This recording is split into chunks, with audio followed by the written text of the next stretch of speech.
Hello नमस्कार सभी साथियों का स्वागत। आज की अपनी क्लास रहेगी जीके एवं जीएस की। जो कोई भी साथी पीटीटी और बीएसटीसी की अगर तैयारी कर रहे हो तो ज़रूर आप इस क्लास को लास्ट तक देखना मत भूलना, क्योंकि साथियों आज की इस क्लास में अपन बेहद महत्वपूर्ण जीके से संबंधित क्वेश्चन करने वाले हैं, जो लगभग हर बार एग्जाम में पूछे जाते हैं और इस बार पूछने के भी 100% चांसेज हैं। तो बिना समय व्यर्थ किए चलते हैं आज की क्लास के पहले सवाल पे। पहला सवाल है आपके, पादप जीवाश्म राष्ट्रीय उद्यान मध्य प्रदेश के किस जिले में स्थित है। जो आपका पादप जीवाश्म राष्ट्रीय उद्यान है ना, वो मध्य प्रदेश यानी एमपी के किस डिस्ट्रिक्ट के अंदर स्थित है। जिस भी साथी को पता है वो ज़रूर बताएं। बालाघाट, मांडला, भोपाल या इंदौर, कहाँ पर स्थित है भाई। जिस भी साथी को आंसर पता होता है ना वो बता दिया करो भाई। अगर आंसर अपना बताओगे ना तो आपका एक तैयारी का लेवल है ना वो मजबूत हो जाएगा, जिस वजह से अपना अपन बेहतर कर सकते हैं। जिस साथी ने आंसर बताया है आपके सेकंड ऑप्शन मांडला, बिल्कुल आपका राइट आंसर होगा। जो आपके पादप जीवाश्म राष्ट्रीय उद्यान है वो एमपी राज्य के यानी एमपी स्टेट के मांडला जिले के अंदर स्थित है। कहाँ पर स्थित है भाई? मांडला जिले के अंदर। अगला सवाल है आपका, भारत के किस राज्य में गोवर्धन पर्वत स्थित है। भारत का ऐसा कौन सा स्टेट है जहाँ पर गोवर्धन पर्वत है। पहला ऑप्शन है आपका गुजरात, सेकंड ऑप्शन है महाराष्ट्र, थर्ड ऑप्शन में है उत्तर प्रदेश, फोर्थ ऑप्शन में है आपके उत्तराखंड। गोवर्धन पर्वत कहाँ पर स्थित है भाई? बताओ बताओ भाई भाइयों, बताओ भाई साथियों, जल्दी से जल्दी आंसर बताओ। गोवर्धन पर्वत कहाँ पर स्थित है? बताओ भाई बताओ दे, कहाँ कहाँ पर स्थित है आपके गोवर्धन पर्वत। जिस भी साथी ने थर्ड ऑप्शन आंसर बताया है बिल्कुल उसका आंसर 100% सही है। गोवर्धन पर्वत कहाँ पर स्थित है भाई? उत्तर प्रदेश के अंदर। कहाँ पर है भाई? उत्तर प्रदेश के अंदर आपका जो गोवर्धन पर्वत है ना वो स्थित है। अगला सवाल है आपका, भारतीय प्राणी सर्वेक्षण का मुख्यालय कहाँ है। भारतीय प्राणी सर्वेक्षण का मुख्यालय कहाँ पर है? जो भारत में पशु वर्ग के लिए सर्वेक्षण करता है। किसके लिए करता है भाई? भारतीय प्राणी सर्वेक्षण है वो किसके लिए करता है? पशु वर्ग के लिए। तो ये चीज़ तो अपने को ध्यान रखनी ही है, पशु वर्ग के लिए सर्वेक्षण करता है। अपने को पूछा है इसका मुख्यालय कहाँ पर है, हेडक्वार्टर कहाँ पर है, ये अपने को पूछा है। बताओ भाई कहाँ पर है? गुजरात में है, कोलकाता में है, उत्तर प्रदेश में है या उत्तराखंड में। जिस साथी को पता है वो ज़रूर बताएं, ऑप्शन बताएं भाई। बताओ भाई बताओ देखा। जिस भी साथी को पता है वो ज़रूर बताएं। जिस साथी ने कोलकाता ऑप्शन बताया है उसका आंसर बिल्कुल राइट है। जो भारतीय प्राणी सर्वेक्षण का मुख्यालय है वो कहाँ पर स्थित है भाई? कोलकाता के अंतर्गत स्थित है। कहाँ पर है भाई? कोलकाता के अंदर।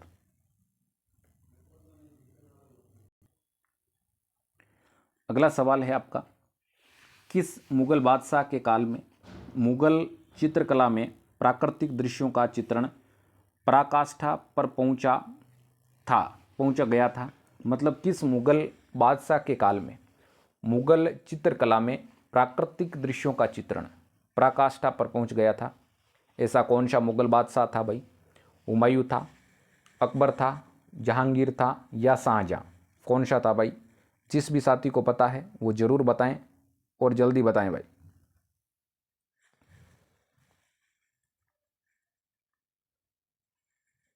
जहांगीर होगा भाई राइट आंसर। जिस साथी ने सी ऑप्शन बताया है बिल्कुल आपका आंसर 100% सही है, बिल्कुल राइट आंसर है आपका। अगला सवाल है आपका, संप्रदाय जो नियति की अटलता में विश्वास करता है, ऐसा कौन सा संप्रदाय है जो आपके नियति की अटलता पर विश्वास करता है? बताओ भाई। आजीवक, चारवाक, बौद्ध या जैन? कौन सा संप्रदाय है भाई जो आज नियति की अटलता पर विश्वास करता है? जिस साथी ने पहला आंसर बताया है बिल्कुल सही होगा।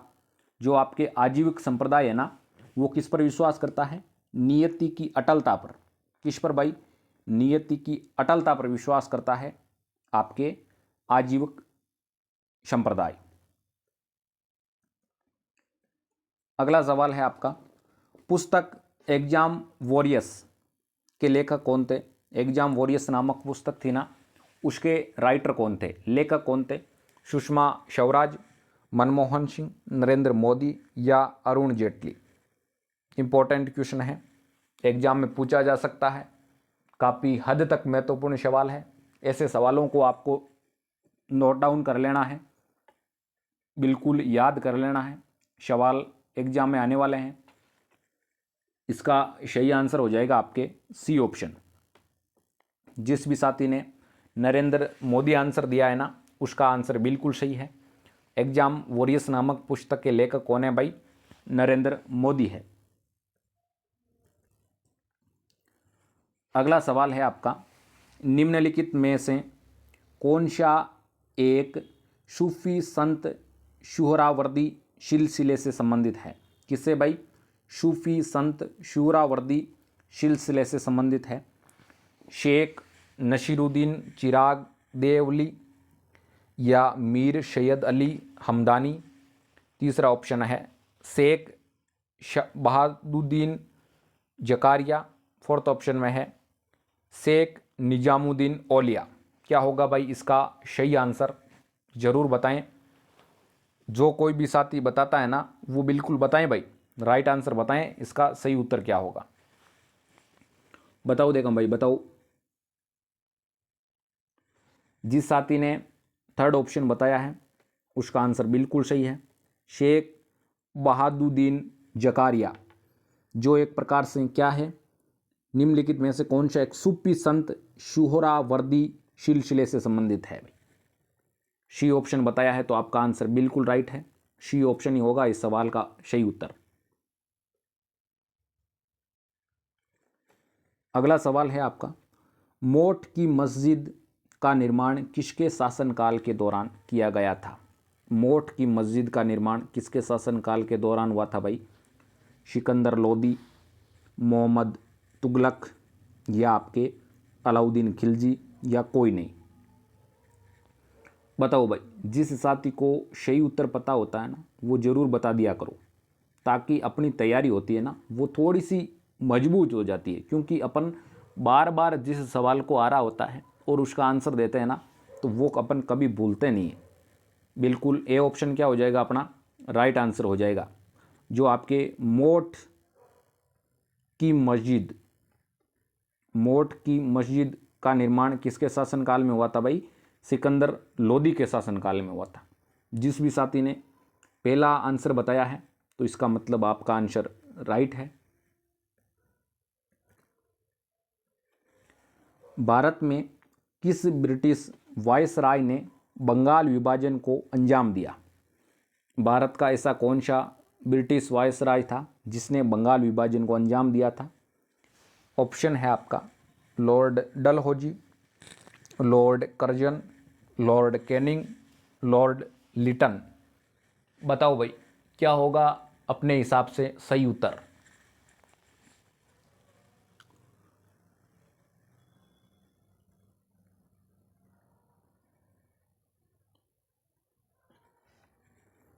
जिस साथी ने सेकंड ऑप्शन बताया है लॉर्ड कर्जन, उसका आंसर बिल्कुल राइट होगा। बी ऑप्शन क्या हो जाएगा? बिल्कुल सही आंसर हो जाएगा। अगला सवाल है आपका, इंपॉर्टेंट भी है। मौर्य साम्राज्य की राजधानी कौन सी थी? मौर्य साम्राज्य की अपने को पूछा है राजधानी कौन सी थी? पाटलिपुत्र, कुशीनगर, वैशाली या इंद्रप्रस्थ? इंपॉर्टेंट सवाल है, काफ़ी बार एग्जाम में पूछा जा चुका है, आगे भी पूछने की काफ़ी हद तक संभावना है। मौर्य समाज की राजधानी कहाँ पर रही है भाई? बताओ देखा। जिस साथी ने ए ऑप्शन बताया है, यानी आपके मौर्य समाज की राजधानी कहाँ रही है भाई? पाटलिपुत्र। पाटलिपुत्र जिस साथी ने बताया है उसका आंसर बिल्कुल राइट है। पहला ऑप्शन इसका क्या हो जाएगा? सही उत्तर हो जाएगा। अगला सवाल है आपका, ओजोन रिक्तीकरण किसके पास सबसे ज़्यादा होता है? ओजोन रिक्तीकरण किसके पास होता है भाई सबसे ज़्यादा, बताएं। महासागर के पास, ध्रुवों के पास, कटिबंधों के पास, या कोई नहीं? जिस भी साथी को सही आंसर पता है वो जरूर बताएं। क्या हो जाएगा इसका सही आंसर? सेकंड ऑप्शन, जो आपके ओजोन रिक्तीकरण होता है ना, वो सबसे ज़्यादा किसके पास होता है? ध्रुवों के पास। किसके पास होता है भाई? ध्रुवों के पास होता है। क्वेश्चन है आपका, स्मोग बनता है, स्मोग किसके द्वारा बनता है? धुएं तथा कोहरे से, वाष्प के संघनन से, कोहरा तथा NO2 से, या कोई नहीं? सबसे पहले तो अपने को यूं पता होना चाहिए कि स्मोग होता क्या है। इंग्लिश मीडियम के स्टूडेंट्स तो आप है नहीं, मेरे हिसाब से लग रहा है सभी हिंदी मीडियम के स्टूडेंट हैं। हिंदी मीडियम के स्टूडेंट को बताना बहुत ज़रूरी होता है। स्मोग यानी क्या होता है? स्मोग यानी होता है धुंध। क्या होता है भाई? धुंध किसके द्वारा बनता है? धुंध बनता है आपके धुएं तथा कोहरे के द्वारा। यानी धुंध किससे बनता है भाई? धुएं तथा कोहरे से बनता है। जिस साथी ने फर्स्ट ऑप्शन आंसर बताया है उनका आंसर बिल्कुल राइट है। घबराने की आवश्यकता नहीं है, आप सत्ता में आओगे, जरूर आओगे, आना ही है, अब की बार आएंगे भाई, लट गाड़ के आएंगे।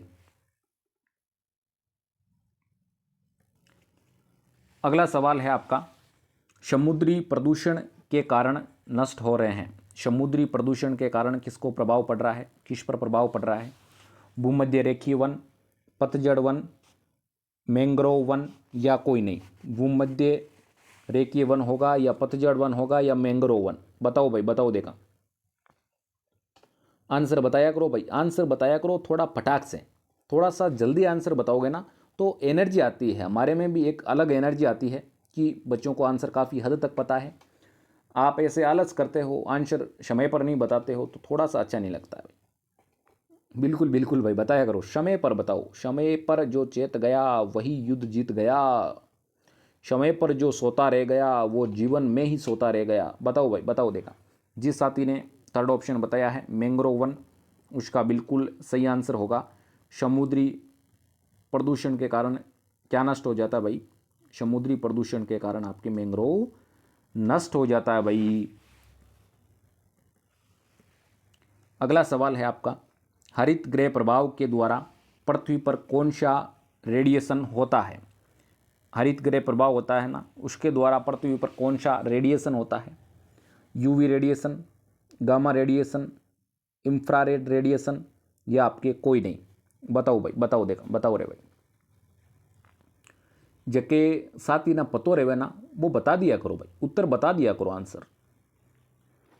बिल्कुल इसका आंसर हो जाएगा थर्ड ऑप्शन इंफ्रारेड। जो आपके हरित गृह प्रभाव होता है ना, हरित गृह प्रभाव के द्वारा पृथ्वी पर इंफ्रारेड रेडिएशन होता है। कौन सा रे भाई? इंफ्रारेड। कौन सा रे भाई? Infrared radiation. अगला सवाल है आपका, निम्न में से कौन वायु प्रदूषण का एक उदाहरण है? वायु प्रदूषण का उदाहरण कौन सा है भाई? बताओ रे भाई, बताओ देखा। धुआं और कुआसा, वाहनों से निकलने वाली गैस, जलती हुई लकड़ी से निकलने वाली गैस, या उपयुक्त सभी? पूछा क्या है अपने को? वायु प्रदूषण। बिल्कुल भाई, वायु प्रदूषण में तो आपको कहने की आवश्यकता ही नहीं है, सभी सम्मिलित हैं। धुआं से भी वायु प्रदूषण होता है, वाहनों से निकलने वाली गैसों से भी होता है,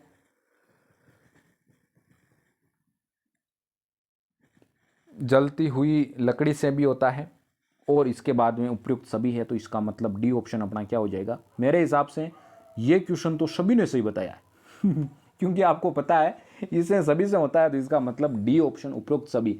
अब काफ़ी सारे स्टूडेंट्स के तो ये दिमाग में रहता है, किसी भी ऑप्शन में उपयुक्त सभी आ गया, आंखें बंद कर लो और घोड़ा भर दो डी ऑप्शन उपयुक्त सभी। लेकिन कभी कभी आप उसमें धोखा खा जाते हो, लेकिन अपने को ऐसा नहीं करना है भाई। अपने को तो आंसर सही होता है ना वही भरना है, उपयुक्त सभी के पीछे नहीं भागना है। अगला क्वेश्चन है आपका, डेसिबल निम्नलिखित में से किसे मापने की इकाई है। इंपॉर्टेंट सवाल है, एग्जाम में आ सकता है। डेसिबल होती है ना, जिससे किसे मापा जाता है, गहराई को, ध्वनि को, तापमान को या वायु दाब को। डेसिबल। जिस साथी ने सेकंड ऑप्शन आंसर बताया है उस साथी का आंसर बिल्कुल राइट है। यानी आपके डेसिबल, जिसे अपन डी से लिखते हैं, किसे मापा जाता है, ध्वनि को। किससे मापा जाता है भाई, ध्वनि को मापा जाता है डेसिबल में। अगला सवाल है आपका, पेड़ पौधे प्रदूषण को घटाते हैं क्योंकि वे अवशोषण करते हैं। ये चीज़ यहाँ तक तो आपको सभी को पता है। पेड़ पौधे क्या कार्य करते हैं, प्रदूषण को कम करते हैं। वे अवशोषण करते हैं, किसका अवशोषण करते हैं, सल्फर डाइऑक्साइड का, कार्बन डाइऑक्साइड का, कार्बन मोनोऑक्साइड का या नाइट्रोजन का।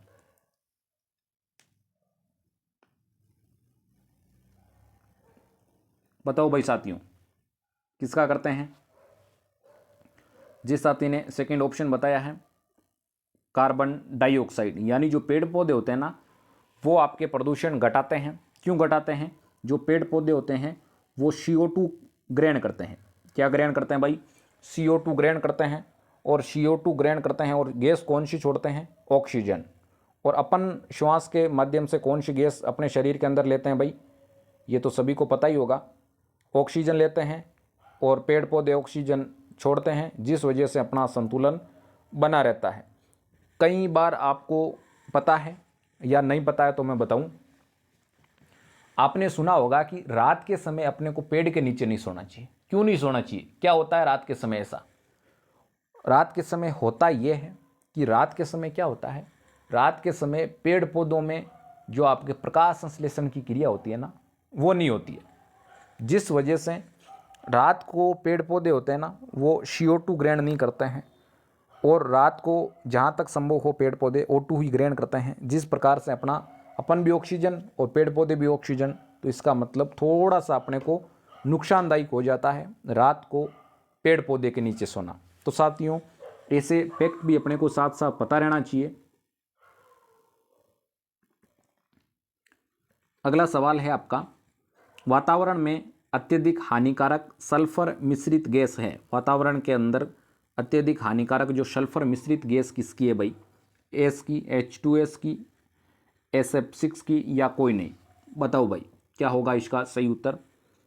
इसका सही उत्तर हो जाएगा H2S। जो आपके सल्फर होती है ना, वो किसकी मिश्रित गैस है भाई, H2S की। बी ऑप्शन जिस भी साथी ने बताया है बिल्कुल आपका आंसर राइट है। तो साथियों, आज इस सेशन में अपन ने जनरल स्टडी और आपके जीके के टॉप मोस्ट क्वेश्चन के बारे में बात की थी, जो लगभग हर बार एग्ज़ाम में आते हैं और एग्ज़ाम में आने की भी संभावना है, यानी आगामी एग्ज़ाम में भी आएंगे। और ये जो आपके क्लासेज लग रही है सभी, वो केवल और केवल PTT और BSTC को समर्पित है।